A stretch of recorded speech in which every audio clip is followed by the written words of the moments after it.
This summer at CARES, during our ESY program, we decided to offer an art class to all the students at CARES. I invited Jordyn Zimmerman, who is a former CARES alumni, to teach this art class. Now, the thought process was two. One, Jordyn is an extremely good artist. She's very creative. One of the questionable parts is that Jordyn's completely nonverbal and she has autism. Touch the horizontal line. We worked together, came up with kind of some themes. So what she did is she highlighted an artist a week and she created a project based on the style of each artist each week. The most amazing thing that came out of this was to see how a student with autism would structure a classroom for children with autism. It was absolutely amazing. I gave her full rein on, this is your classroom. I want you to structure up this classroom so that it makes sense to you and therefore to your students. She had visual supports. She broke down complex tasks into simple steps. Everything was visually clear to her students. But the amazing part was when we actually saw the students enter her classroom, they knew exactly what to do. They knew the expectations. The classroom was organized. It had a feeling of calm. And the projects were nicely differentiated for each individual student. And Jordyn did that all on her own, from her perspective of what people with autism need in order to be successful. And it was amazing. Now, the piece that I was a little worried about was the nonverbal piece. But one thing that I always tell my teachers is less talking, more visual support. So when I walk into one of my classrooms here at CARES, oftentimes I'm telling teachers, less verbals, make your classroom quieter, calmer, provide visual supports, give lots of waiting time.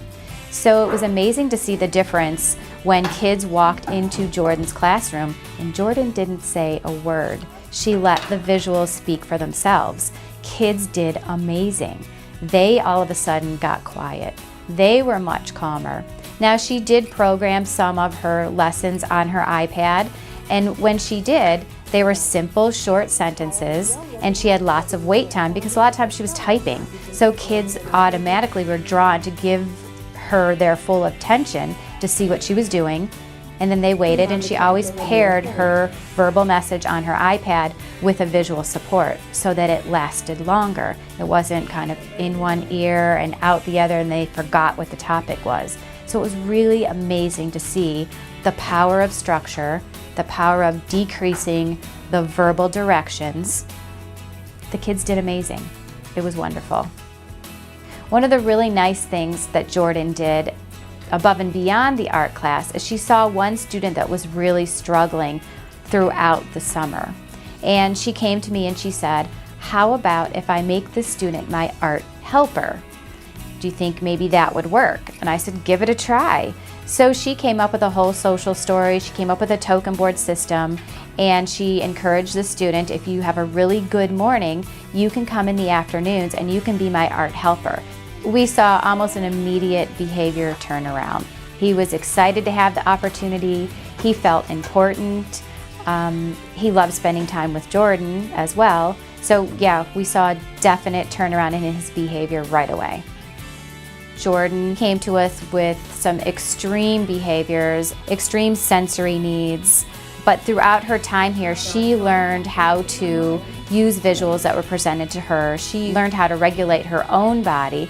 Therefore, now she is a great advocate for students who have autism. She's now able to communicate what she needed in order to be successful and what really helped her, and now she's implementing those strategies to help other students with autism.